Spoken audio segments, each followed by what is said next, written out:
જ આવે છે અને ડેન્ગ્યુના તાવમાં છે એ પપૈયાના પાનનો રસ પીવામાં આવે છે. તો આજે હું તમને શીખવાડીશ કે પપૈયાના પાનનો રસ ઘરે જ કઈ રીતે બનાવી શકાય. તો તમે જોઈ શકો છો, આ પપૈયાનું પાન છે.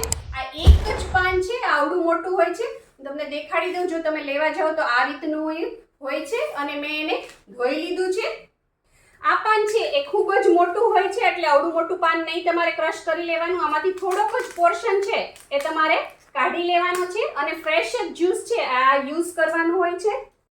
પાનના આ રીતે મેં ટુકડા કરી લીધા છે. હવે હું એને એક મિક્સર જારમાં નાખું છું. ડેન્ગ્યુના તાવ આવવાને કારણે આપણા શરીરમાંથી પ્લેટલેટ્સ છે એ ઘટી જતા હોય છે. દેશી ભાષામાં કહીએ તો કણો ઘટી જતા હોય છે. પપૈયાનો પાન છે પ્લેટલેટ્સ વધારવામાં, એટલે કે કણો વધારવામાં ખૂબ જ મદદરૂપ થાય છે અને તાવને છે એ જલ્દીથી ધીમે ધીમે ઘટાડીને દૂર કરે છે. આની અંદર હું 1 કપ પાણી નાખું છું. હવે આપણે આને બંધ કરી અને ક્રશ કરી લેવાનું. પપૈયાના પાનના રસને આ રીતે ગળણીથી તમારે ગાળી લેવાનો અને નીચોવીને બધો જ રસ કાઢી લેવાનો છે.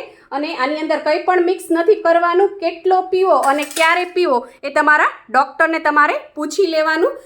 આવી જ આઈડિયા, ટિપ્સ અને રેસિપી માટે સબસ્ક્રાઈબ કરો પૂનમ્સ ફ્લેવર કિચનને.